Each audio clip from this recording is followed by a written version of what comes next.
కంటి అద్దాల నుండి శాశ్వత విముక్తి పొందండి. లాసిక్ సర్జరీ 14,000 మాత్రమే. వివరాలకు సంప్రదించండి. నమస్తే, వెల్కమ్ టు సుమన్ టీవీ. నేను మీ సాయి. ఇప్పటి వరకు మనం పెట్రోల్తో నడిచేటువంటి వాహనం చూసాం, డీజిల్తో నడిచేటువంటి వాహనం చూసాం, గ్యాస్తో నడిచేటువంటి వాహనాలు చూస్తున్నాం. ఇప్పుడు తాజాగా ఎలక్ట్రిక్ వెహికల్స్ వచ్చాయి, బ్యాటరీ ఛార్జింగ్ చేస్తే వెళ్ళేటువంటి వాహనాలు. భవిష్యత్తులో మనం ఆలుగడ్డ పొట్టుతో నడిచేటువంటి వాహనాలు చూడబోతున్నాము అనేటువంటి ఒక ప్రశ్న ఇప్పుడు మీకు అందరికీ ఆశ్చర్యానికి గురి చేయొచ్చు. ఖచ్చితంగా జరగబోతుంది అది భవిష్యత్తులో. ఆలుగడ్డ వేస్టేజ్ పొట్టు ఏదైతే ఉందో దాని ద్వారా ఉత్పత్తి అయ్యేటువంటి ఇంధనంతో భవిష్యత్తులో మనం పుష్కలంగా వాహనాలను చాలా రీజనబుల్ రేట్స్కి రన్ చేసుకునేటువంటి అవకాశం ఉందనేటువంటి విషయం ఇప్పుడు మీకందరికీ కూడా వివరించబోతున్నాం. దీనికి సంబంధించిన వార్త ఒకసారి మనం చూడొచ్చు. మన దేశంలో ఆలుగడ్డ ఉత్పత్తి చాలా ఎక్కువగా ఉంటుంది. ప్రపంచ దేశాలతో పోలిస్తే మన దేశంలోనే ఎక్కువగా కనిపిస్తుంటుంది. సో ఎలాంటి ఆలుగడ్డలో ఉన్నటువంటి వేస్టేజ్ పొట్టు, మన ఆలుగడ్డ లోపల దాన్ని వివిధ వంటకాలకు కానీ రకరకాల ఐటమ్స్కి వాడతాం, కానీ ఆ పొట్టును మాత్రం తీసి ఖచ్చితంగా బయట వ్యర్థాలుగా పడేస్తాం. కానీ ఆ వ్యర్థమే ఈరోజు భారత ఆర్థిక వ్యవస్థను కూడా మరింత దృఢత్వం చేసేటువంటి దానికి ఒక మూలకంగా మారబోతుంది అనేటువంటి విషయం మీ అందరికీ తెలిస్తే షాక్ అయ్యేటువంటి అవకాశం ఉంటుంది.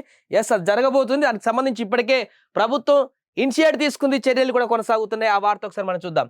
ల్యాబ్ పరీక్షలు విజయవంతం, టెక్నాలజీ టెస్టింగ్ తర్వాయి ప్రయోగాత్మక ప్లాంట్ను ఏర్పాటు చేయనున్న సిపిఆర్ఐ ప్రపంచంలో రెండో అతిపెద్ద ఆలు ఉత్పత్తిదారు. భారత్ ఉత్పత్తిలో 10 నుంచి 15% నిరుపయోగంగా పారేస్తున్న వైనం.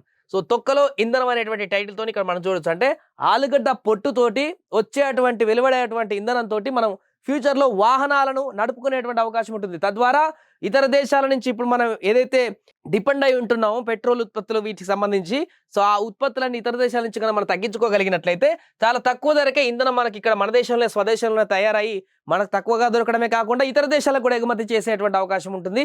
దీనికి సంబంధించిన వార్త చూద్దాం. అంటే ఆలుగడ్డ పొట్టుతో వచ్చేటువంటి దాని ఇంధనంతో ఎలా రన్ చేశారంటే, ఆలుగడ్డ తోటి వచ్చేటువంటి వ్యర్థాలతో తయారు చేసేటువంటి ఇంధనం అనేది ఇథనాల్ ద్వారా మనం ఇప్పుడైతే పూర్తిగా వాహనాలను రన్ చేయలేనటువంటి పరిస్థితి ఉంది. కానీ పెట్రోల్లో మిక్సింగ్ అంటే కొంతమేరకు ఇంధనాల పర్సంటేజ్ని పెంచి ఆ ఉత్పత్తులను కనుక పెంచినట్లయితే ఇతర దేశాల నుంచి కానీ మన దగ్గర ఎక్కడి నుంచి పెట్రోల్ కానీ 100% తీసుకున్నటువంటి దాంట్లో 20% మాత్రమే ఇప్పుడు దిగుమతి చేసుకొని మిగతా 80% అనేదాన్ని ఇథనాల్ని మిక్స్ చేస్తూ ఒక ఫ్యూయల్ని తయారు చేసి ఈ వాహనాలను రన్ చేసుకునేటువంటి అవకాశం ఉంటుంది.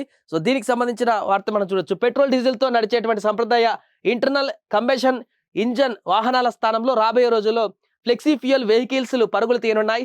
బయోఫ్యూయల్ పాలసీకి అనుగుణంగా 2025 చివరి నాటికి, అంటే ఈ సంవత్సరం చివరి నాటికే దేశంలో ఉత్పత్తి అయ్యే ఐసీఈ వాహనాల ఇంజన్లను పెట్రోల్తో పాటు ఫ్లెక్స్ ఫ్యూయల్ అంటే 85% వరకు ఇథనాల్ కలిపినటువంటి పెట్రోల్. సో ఈ 85%కు అనుగుణంగా మార్చడాన్ని కేంద్ర ప్రభుత్వం తప్పనిసరి చేయడంతో ఆటోమొబైల్ కంపెనీలు ఆ ప్రయత్నాలు ముమ్మరం చేశాయి.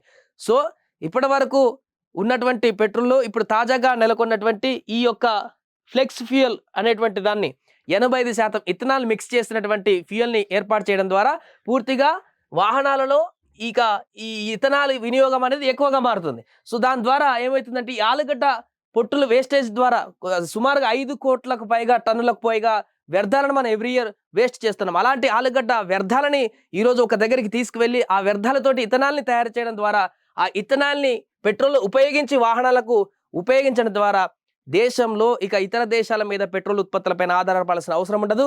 పూర్తిగా మనకు చాలా తక్కువ ధరకే వాహనాలను నడుపుకోవడానికి ఫ్యూయల్ కూడా అందుబాటులో ఉంటుంది. తద్వారా దేశ ఆర్థిక ప్రగతిలో కూడా ఒక కీలకమైనటువంటి మూలకంగా మారబోతుంది ఆలుగడ్డ పొట్టు అనేటువంటి విషయాన్ని దీని ద్వారా మనకు స్పష్టమవుతుంది. దీనికి సంబంధించి ఇప్పటికే అన్ని రకాల పూర్తిగా ప్లాంట్లకు సంబంధించినటువంటి ఏర్పాట్లు కూడా జరిగాయి గుజరాత్లో. అదేవిధంగా ఈ ల్యాబ్ పరీక్షలు కూడా పూర్తి కావడంతో టెక్నాలజీ టెస్ట్ చేయడం కోసం పైలట్ ప్లాంట్లను కూడా నెలకొల్పేందుకు సన్నాహాలు చేస్తుంది. సో ఇక్కడ గుజరాత్లో కానీ ఇతర స్టేట్లో కానీ దీనికి సంబంధించినటువంటి పూర్తి స్థాయిలో కూడా ప్రణాళికలు కూడా సిద్ధమవుతున్నాయి. ఇది అన్ని ప్లాంట్లన్నీ కూడా ఏర్పాటైన తర్వాత పూర్తి స్థాయిలో ఈ ఉత్పత్తి అనేది పెరిగినటువంటి తర్వాత ఇక ఇథనాల్ అనేది పుష్కలంగా మన దేశంలో దొరికేటువంటి అవకాశం ఉంటుంది. ప్రపంచంలోనే చైనా తర్వాత అత్యంత ఎక్కువ ఉత్పత్తి చేసేటువంటి దేశం మనదే ఆలుగడ్డలో. సో ఈ ఆలు ఉత్పత్తిలో దాన్ని వ్యర్థాలను కూడా ఉపయోగించుకున్నట్లయితే, వేస్టేజ్ అనే దాన్ని కూడా ఒక ఇంధనానికి వాడుకున్నట్లయితే మనం పూర్తిగా దేశంలో ఒక సక్సెస్ఫుల్గా ఫ్లూయల్ని ఎంకరేజ్ చేసినటువంటి కంట్రీగా మిగలడమే కాకుండా ఇతర దేశాలకు కూడా ఎగుమతి చేసేటువంటి అవకాశాన్ని కూడా మనం తొందరలోనే చూసేటువంటి అవకాశం ఉంది.